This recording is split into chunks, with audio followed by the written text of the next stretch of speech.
Gravitational में हमेशा spinning current होता है, ग्रेविटेशनल पोटेंशियल कोई दिक्कत नहीं, यहाँ सुधार नहीं देगा।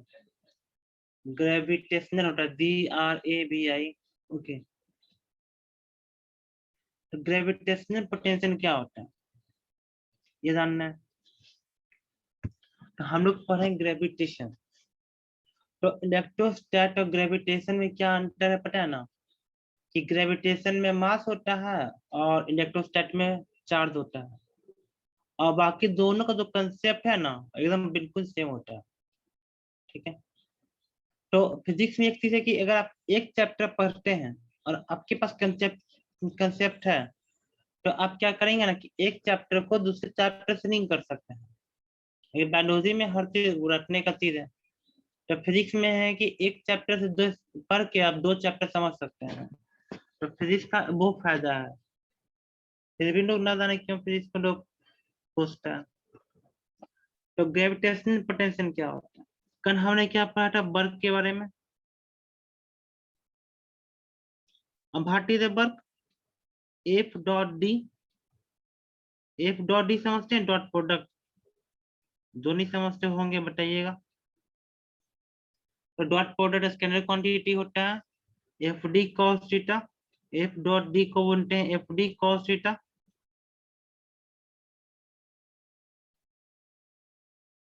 ओके, तो कल हमने क्या पढ़ा था GPE। ओके, हम शुरू करते रिकैप कर रहे हैं। तो जीपी क्या होता है, ग्रेविटेशनल पोटेंशियल एनर्जी।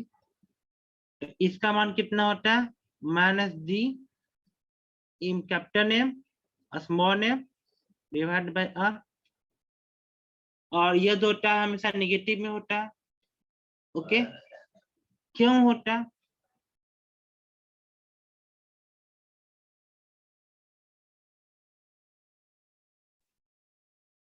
उसके लिए क्या करना है, जाके चैनल पे देखना है। और जिसको समझ में नहीं आया या फिर भी समझ में नहीं आया, तो हमको बता सकते हैं कि वाई जीपी इज नेगेटिव। नेगेटिव होने का क्या कारण है, कुछ तो कारण होगा। ओके, फिर हमको आज क्या पढ़ना है, जीपीई की जगह पे हमको ई हटा दो। ई हटा दोगे तो हमको जीपी पढ़ना है, ग्रेविटेशनल पोटेंशियल एनर्जी को खत्म कर देना है। ओके, तो हमारे पास क्या होगा -GM/R। ओके, जैसे कि हम लोग चार्ज के बारे में पढ़े थे कि हमारा क्या होता है, पोटेंशियल एनर्जी ऑफ चार्ज कितना होता था हमारा, कि Q/R, ये होता था हमारा इलेक्ट्रोस्टैटिक पोटेंशियल एनर्जी। और इलेक्ट्रिकल पोटेंशियल के लिए क्या करते थे, work per unit charge. Okay, तो electrostatic potential energy per unit charge दो हमारा आधार था कि Q/R। तो यहाँ भी वही करेंगे, तो यहाँ पे क्या करेंगे, gravitational potential energy per unit charge, उसको बोलते हैं ग्रेविटेशनल पोटेंशियल। ओके, तो gravitational potential energy per unit mass is called the gravitational potential. तो पहला डिफिनीशन हमारा हो गया कि नहीं हो गया, और दूसरा डिफिनीशन में क्या पढ़े थे, ग्रेविटेशनल पोटेंशियल एनर्जी में पढ़े थे किसी भी मास को इन्फिनिटी से लेके करंट पोजीशन आने में जो वर्क डन होता है उसको बोलते हैं ग्रेविटेशनल पोटेंशियल एनर्जी। ओके, तो अगर हम एम के जगह पे 1 पुट कर दें, ओके, ग्रेविटेशनल पोटेंशियल एनर्जी में हमने क्या पढ़ा था कि किसी भी मास को, यहाँ पे मैंने क्या किया था, मास को स्पेसिफाई नहीं किया था, मैंने मास के बारे में चीज चर्चा की थी कि वो कोई भी मास हो सकता है जिसको इन्फिनिटी से करंट पोजीशन आने में जो वर्क डन होगा उसको बोलेंगे ग्रेविटेशनल पोटेंशियल एनर्जी। और ग्रेविटेशनल पोटेंशियल क्या होता है, ग्रेविटेशनल पोटेंशियल होता है किसी भी यूनिट मास को इन्फिनिटी से करंट पोजीशन आने में जो वर्क डन होता है उसको बोलते हैं ग्रेविटेशनल पोटेंशियल एनर्जी। यहाँ पे हमने पहले ही बात कर दी कि जो एम का मान होगा, स्मॉल एम का मान जिसको हम लेके आ रहे हैं उसका मान 1 है, 1 यूनिट है, तो आपका मान यहाँ पे नहीं हो जाएगा -dm/r। तो इसको एक को आप प्रूफ कर दें क्या? कर देते हैं, कॉपी में शोभेगा, और एक बार जिसको समझ में नहीं आया होगा वो दोबारा समझ जाएगा। ओके, तो सबसे पहले डिफिनीशन लिख लेते हैं, फिर इसका जो मैथमेटिकल टर्म है उस पे आते हैं कि वो कैसे डिराइव होता है। ओके, देखो, what is the gravitational potential?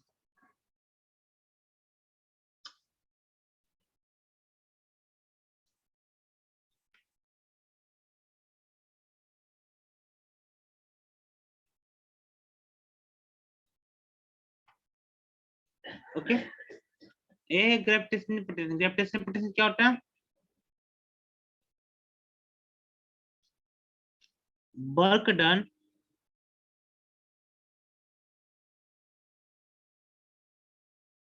in bringing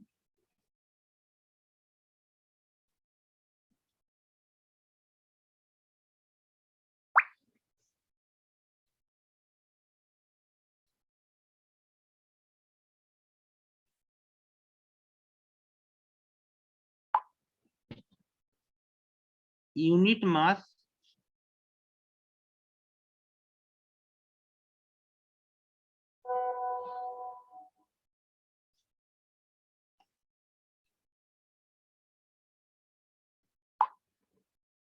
from infinity to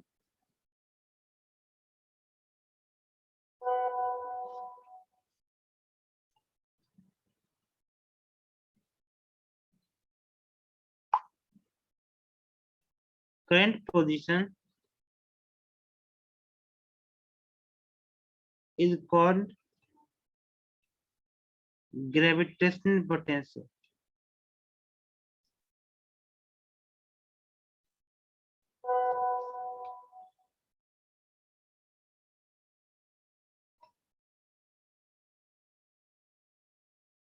okay, तो किसी भी यूनिट मास को जो टाइम इंफिनिटी से लेके करंट पोजीशन आने में जो बर्डन होता है उसको बोलते हैं ग्रेविटेशनल पोटेंशियल।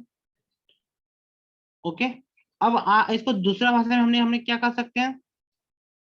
इसको हम दूसरा भाषा में कह सकते हैं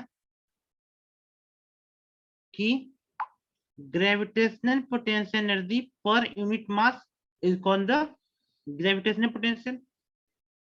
gravitational potential, gravitational potential energy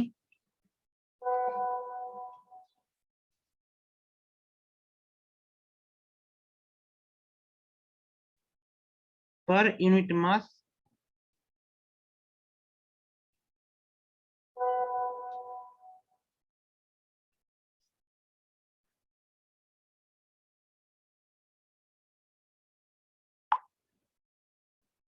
is called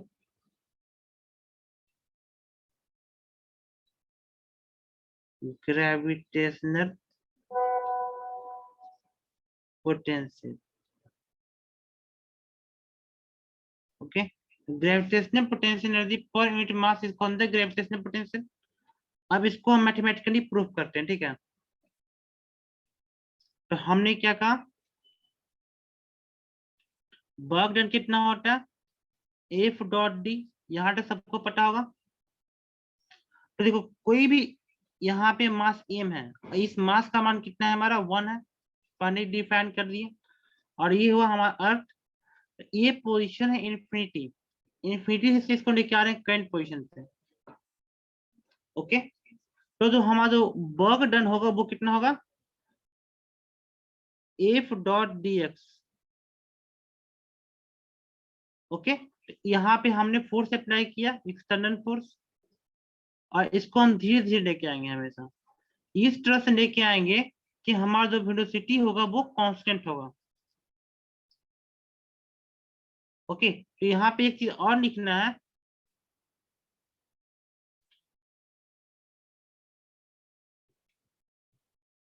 to bringing unit mass from infinity to current position without changing in kinetic energy। ये पॉइंट छूट गया है इसमें, विदाउट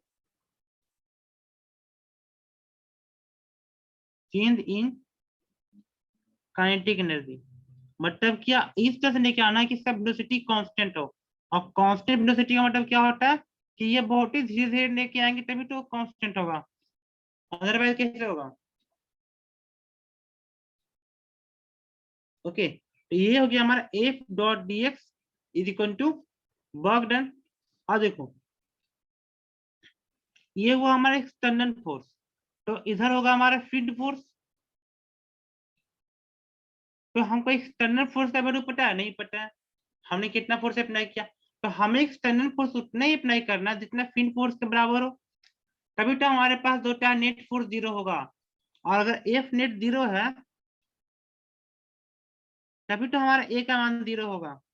तो अगर एफ नेट जीरो होता है तो ए जीरो होगा, तो ए जीरो होगा तो क्या भी जो होता है वो कांस्टेंट होना चाहिए, तभी तो हम लिखेंगे कि भी हमारा कांस्टेंट है, मतलब कि नेट फोर्स हमारा जीरो है। तो इसका मतलब क्या है, एक्सटर्नल फोर्स होगा प्लस फील्ड फोर्स होगा, उसका मान जीरो है। और अगर उसका मान जीरो होगा तो मतलब क्या है, F external is equal to minus F field. लिख सकते हैं इसको, तो यहाँ पे तो हमने लिखा, यहाँ पे एफ एक्सटर्नल लिखा, एफ एक्सटर्नल को क्या लिख सकते हैं, minus F field into D x, लिख सकते हैं इसको। और करना है इसको इन्फिनिटी से लेके करंट पोजिशन तक। ओके, और फील्ड फोर्स का मान कितना होता है, फील्ड फोर्स का मान कितना होता है, G M M by X square. और इसका डायरेक्शन किधर होगा, तुम्हें बताओ, फील्ड फोर्स का डायरेक्शन किधर होता है, बताया था ना कि इसका सेंटर की तरफ होता है, तो minus G M M by X square.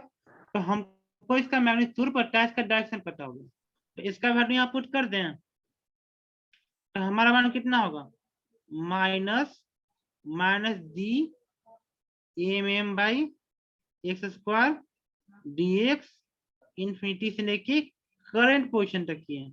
ये हुआ हमारा वर्क डन। ओके, और ये वर्क डन किए तो हमारा मान कितना हो जाएगा, ये निगेटिव निगेटिव पॉजिटिव हो गया। और 1/x² का इंटीग्रेशन कितना होता है, 1/x² का इंटीग्रेशन किसको होता है, जिसको समझ में नहीं आएगा वो हमको बताएगा, मैथ 1/x। ओके, तो जिसको ये चीज समझ में नहीं आया वो हमको बताएगा कि 1/x² का इंटीग्रेशन -1/x कैसे आया। ओके, तो यहाँ पे पुट कर दे minus G M M by x, और इसको इंटीग्रेट करना है कहां से कहां तक, इन्फिनिटी से लेके करंट पोजीशन तक, माइनस जी एम एम, और एक बार एक्स का मान आर पुट करेंगे और एक बार एक्स का मान इन्फिनिटी पुट करेंगे, तो 1/इन्फिनिटी 0 आता है, आपका मान कितना होगा, minus G M M by are.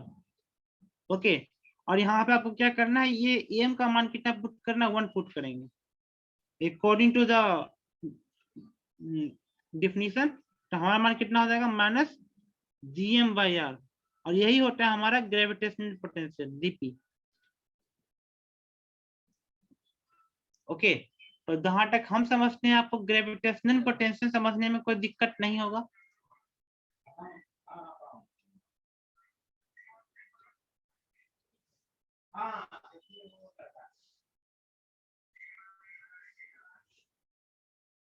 Gravitational potential में किसी को दिक्कत, नो। तो जिस अगर हमको एक चीज समझ में आ जाता है फिजिक्स में, तो बाकी इसके रिलेटेड होता है बहुत सारी चीज समझ में आना आसान हो जाता है। ओके, नेक्स्ट टॉपिक लिखिए, एस्केप वेलोसिटी।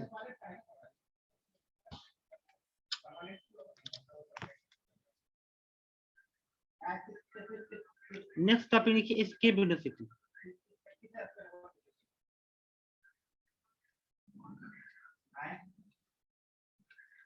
तो एस्केप वेलोसिटी क्या होता है, तो किसी के मुंह से नहीं सुने कि ऐसा मारेंगे ना कि यहाँ से मारेंगे और धरती के बाहर बिगेगा,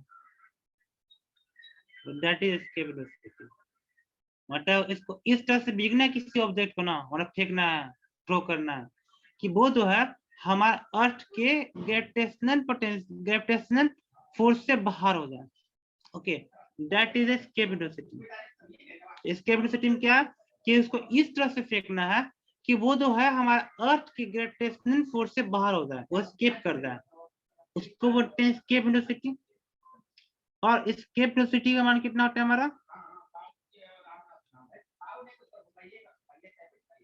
√2gm/r।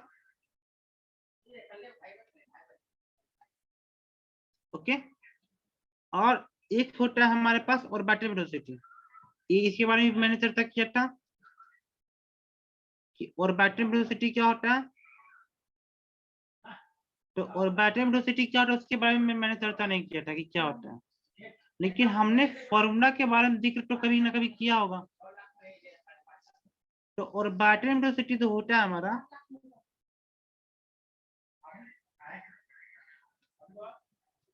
√gm/r।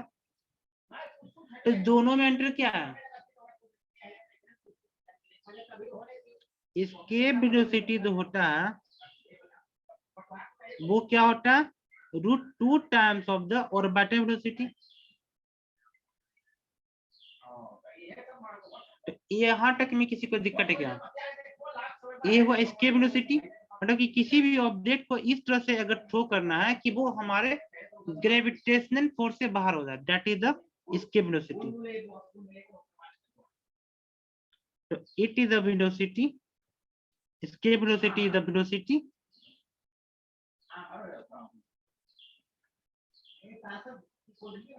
through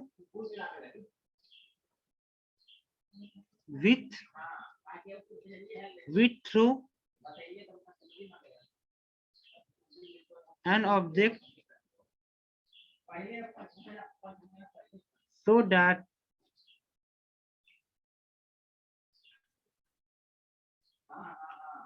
object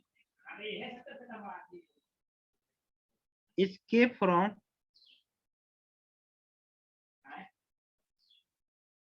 gravitational potential।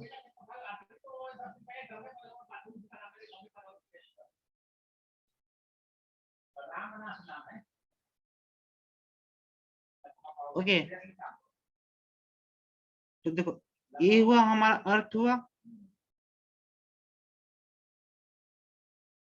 Okay, तो यहां से हमने कोई भी एक ऑब्जेक्ट है इसको थ्रो किया, ठीक है, तो अर्थ पे होगा तो इसके पास क्या क्या होगा, तो यहाँ पे हमारा शुरू में वेलोसिटी होगा, इसको बोलेंगे एस्केप वेलोसिटी।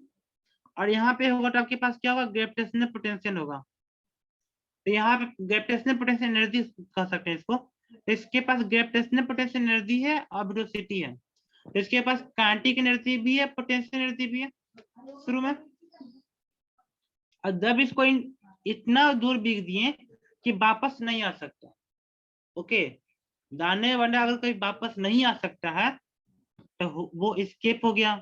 ओके, तो वो चला गया इन्फिनिटी पे, जब इन्फिनिटी पे चल जाएगा तो उसका ग्रेविटेशनल पोटेंशियल एनर्जी जीरो हो जाएगा और उसकी काइनेटिक एनर्जी भी जीरो हो जाएगी। ओके, तो हम यहाँ पे क्या करेंगे, TME इसको क्या करना है, कंजर्व करना है। तो TME शुरू का और TME बाद का कितना होगा हमारा, टोटल मैकेनिकल एनर्जी, पूरा फुल फॉर्म इसका क्या है, total mechanical energy. Total mechanical energy को हमको कंजर्व करना है।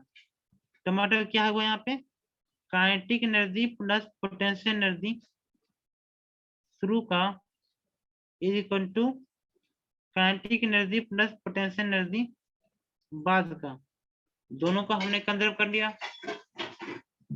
तो शुरू की एनर्जी हमारी कितनी है, हाफ mv², ये है हमारा एस्केप वेलोसिटी। पोटेंशियल एनर्जी कितना होगा हमारा, -gmm/r। अब बाद का कितना होगा, kinetic energy potential energy zero हो जाएगा। तो यहाँ से हमारा एस्केप वेलोसिटी कितना आ गया,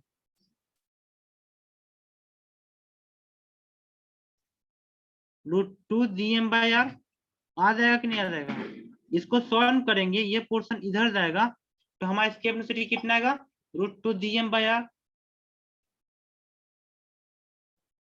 और हमने आपको एक फॉर्मूला बताया था कि Gm = GR²। यहाँ पे फॉर्मूला यहाँ पे पुट करेंगे तो हमारा मान कितना आ गया, GR² और नीचे में एक आर, तो आपका मान कितना आ गया,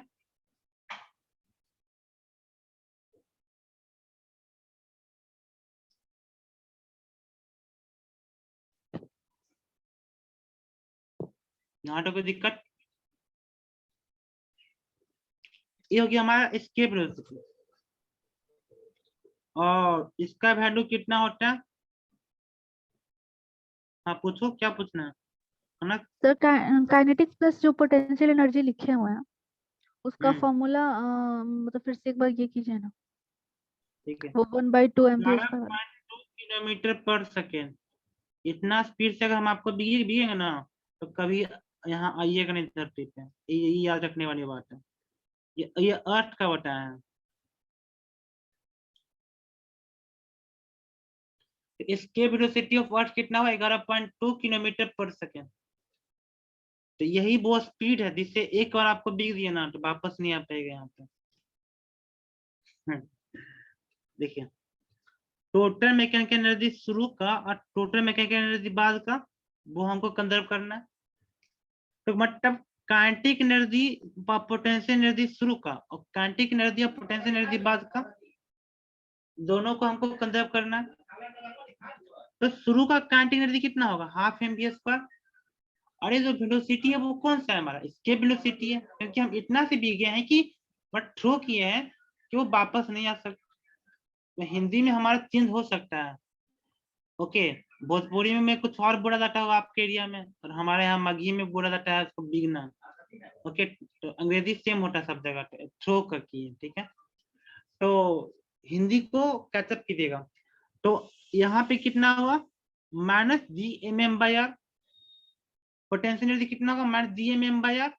और निगेटिव क्यों होता है वो तो आपको बता दिए, पोटेंशियल एनर्जी हमेशा निगेटिव में लिखते हैं ना दी, ये तो आपको पता होगा। तो इसलिए शुरू का काइनेटिक एनर्जी कितना लिखे हैं, ½ mv², पोटेंशियल एनर्जी लिखे -GMM/r। और यहाँ पे कितना होगा बाद में, दोनों जीरो हो जाएगा, काइनेटिक एनर्जी भी और पोटेंशियल एनर्जी भी। उसके बाद अगर हम इसको करेंगे तो हमारा मान इतना नहीं लगेगा, ½ mv² = GMM/r, क्योंकि इस ये पोर्शन को हम यहाँ लेके चले गए। अब ये उसके बाद क्या होगा, यह 2 इधर जाएगा, ये छोटा एम से छोटा एम कटेगा, तो हमारा बी का मान कितना आ जाएगा, √2 GM/r। इसमें कोई दिक्कत,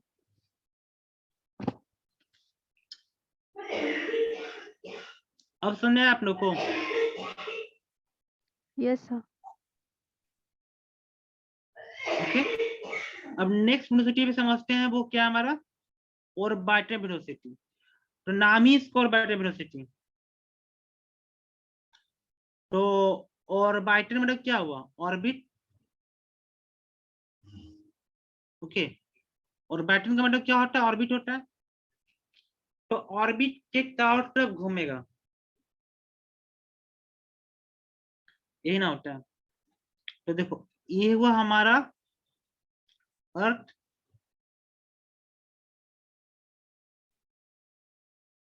और हमने क्या किया, एक सैटेलाइट यहाँ पे डाला, और ये सैटेलाइट जो है अर्थ के चारों तरफ परिक्रमा कर रहा है। तो इसके पास 2 फोर्स लगेगा, एक लगेगा इसके पास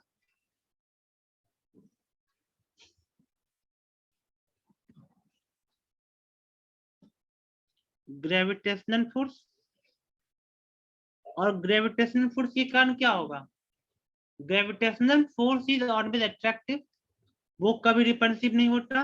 तो ये चाहे सैटेलाइट मेरे पास है, लेकिन ये जो घूम रहा है इसके कारण यहाँ पे क्या होगा, सेंट्रीफ्यूगल फोर्स लगेगा। एक होता है सेंट्रीपिटल, एक होता है सेंट्रीफ्यूगल। तो अगर जो होता है, अगर फोर्स वो अंदर की तरफ लग रहा है तो वो हुआ सेंट्रीपिटल। अगर सर्कुलर मोशन में फोर्स अंदर की तरफ लग रहा है उसको बोलते हैं सेंट्रीपिटल, और जो बाहर की तरफ लग रहा है सेंट्रीफ्यूगल। तो कहने का मतलब क्या कि अगर हमारा ग्रेविटेशनल फोर्स और सेंट्रीफ्यूगल फोर्स दोनों बराबर हो जाए तो ओके, तो कहने का मतलब क्या है आपका, ग्रेविटेशनल फोर्स और सेंट्रीफ्यूगल फोर्स कितना हो जाएगा, 0। दोनों का सम 0 होगा, तभी ना वो जो ऑर्बिट में घूमते रहेगा। ना वो इधर, ना वो बाहर जा पाएगा, ना वो अंदर जा पाएगा, वो अपने एक फिक्स ऑर्बिट पे घूमेगा। अदरवाइज अगर फोर्स अनबैलेंस हो जाए, अगर बैलेंस रहेगा तो अपने पार्ट पे घूमेगा, कोई दिक्कत नहीं है। लेकिन वो अनबैलेंस हो जाएगा तो वो अगर सेंट्रीफ्यूगल फोर्स ज्यादा होगा तो वो अर्थ के जो ऑर्बिट है उससे बाहर चला जाएगा। अगर ग्रेविटेशनल फोर्स ज्यादा हो जाएगा तो वो अर्थ के तरफ चल जाएगा। तो हमको दोनों में से कोई नहीं होने देना है। तो हम क्या लिखेंगे यहाँ पे, इसको वेक्टर फॉर्म लिखते हैं। वेक्टर समझ में आता है, gravitational potential is centrifugal force का उल्टा होता है। तो ग्रेविटेशनल फोर्स कितना होता है, minus GMM by R square, और इसका मान कितना होता है हमारा, MB स्क्वायर बाई आर। देखिए ये कंसेप्ट कहां से आ गया, ये आ गया हमारा वर्क पावर एनर्जी से। ये आर कट गया, यहां से हमको ये छोटा एम कट गया, यहाँ निगेटिव था तो निगेटिव निगेटिव भी कट गया, क्योंकि हमेशा ग्रेविटेशनल फोर्स सेंटर की तरफ होता है तो हम सबको निगेटिव लिखते हैं। यहाँ से हमारा बी का मान कितना आ जाएगा, रूट GM बाई आर। ये मास ऑफ द अर्थ है, ये हो गया हमारा ऑर्बिटल वेलोसिटी। ओके, और हमको पता है कि GM इज इक्वल टू कितना होता है, GR square. GM is equal to क्या होता है, GR स्क्वायर। यहाँ पे अगर GM का वैल्यू पुट करेंगे GR स्क्वायर तो ऑर्बिटल वेलोसिटी हमारा कितना आएगा, रूट GR। ओके, तो यहाँ तक कोई दिक्कत, पढ़े हमने मैथमेटिकली प्रूफ कर दिया। Okay,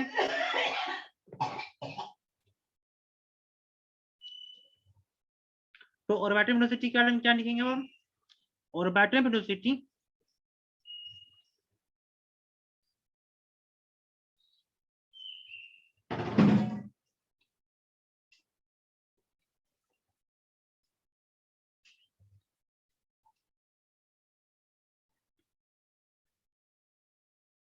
is the speed required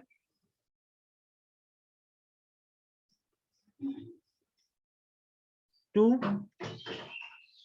move any celestial body। हमने क्या बोला, सेलेस्टियल बॉडी। तो सेलेस्टियल बॉडी कौन होता है, अर्थ हुआ, मार्स हुआ, ये सब ना हुआ। तो किसी भी सेलेस्टियल बॉडी को जो है किसी भी प्लेनेट के क्रॉस, मतलब उसके चारों तरफ घूमने में दो स्पीड लगता है, उसको बोलते हैं orbital velocity. To move any celestial body around any planet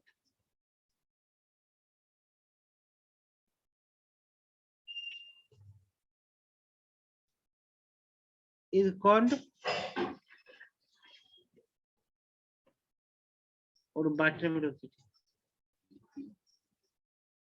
तो जहां तक हम समझते हैं कि आपको ऑर्बिटल वेलोसिटी में और स्केप वेलोसिटी में डिफरेंस समझ में आ गया होगा कि दोनों में क्या डिफरेंस है। Okay,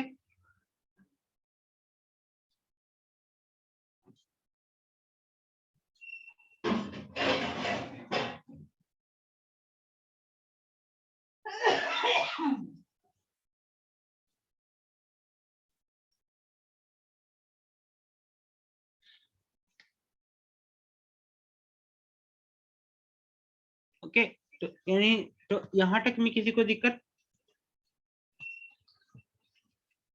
no sir. यहाँ तक कोई दिक्कत नहीं।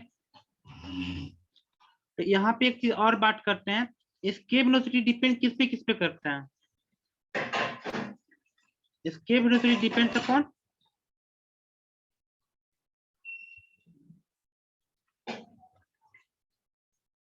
यहाँ डिफरेंट होगा नहीं? एस्केप वेलोसिटी हर प्लैनेट का डिफरेंट नहीं होगा, सबका ग्रेविटी अलग होता है, सबका रेडियस अलग होता है, सबका कंपोजिशन अलग होता है, क्यों नहीं डिफरेंस होगा? और ये जी का मान जो हमने जो पढ़ रहे हैं वो तो हम अर्थ के रिस्पेक्ट में पढ़ रहे हैं सब कुछ, अगर प्लैनेट चेंज होगा तो ये जी का मान भी चेंज हो सकता है। तो ये सब हमारे सब जो इतना भी पढ़े सब तो छोटे बेसिक पढ़े हैं। तो ऑर्बिटल वेलोसिटी हर प्लैनेट का क्यों नहीं चेंज होगा? एस्केप वेलोसिटी क्यों नहीं चेंज होगा? क्योंकि सबका ग्रेविटी चेंज हो रहा है, सबका रेडियस चेंज हो रहा है, सबका रेडियस बराबर तो नहीं ना है। तो escape velocity depends upon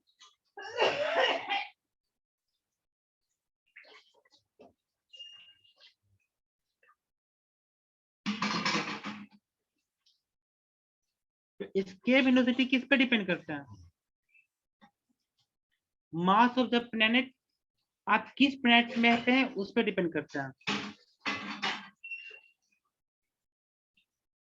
mass of planet पे और रेडियस ऑफ प्लैनेट पे।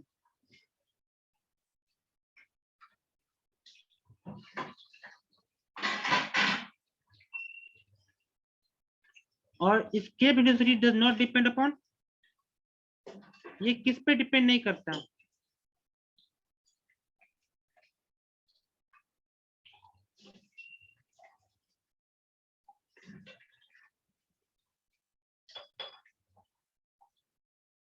तो हम किसी को भी गए, हम आपको भी गए, चाहे 100 किलो का आदमी को भी गए, उससे किसी को फर्क नहीं पड़ता। ओके, तो आपका वजन 60 किलो का हो चाहे 100 किलो का हो, उस पर डिपेंड ही नहीं करता। तो जिस बॉडी को बीग रहे हैं उस बॉडी का तो मास इसमें नहीं आ रहा है, does not depend upon mass of throwing object.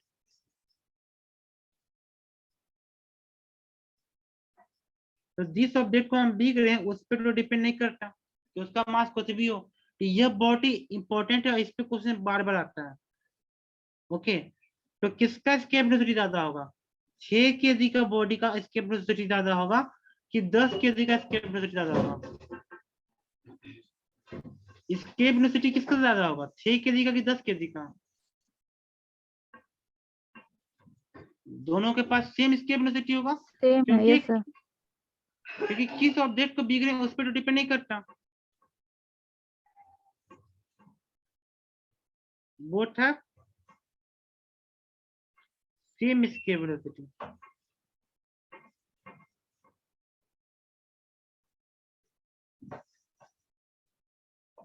Okay, तो टाइम भी खत्म हो रहा, नेक्स्ट टॉपिक स्टार्ट नहीं कर सकते, नेक्स्ट टॉपिक कल स्टार्ट करेंगे। तो आज के लिए इतना ही। टाइम कितना हो रहा है? 10:40 हो रहा है, 8 बजे से ऑर्गेनिक स्टार्ट करते हैं।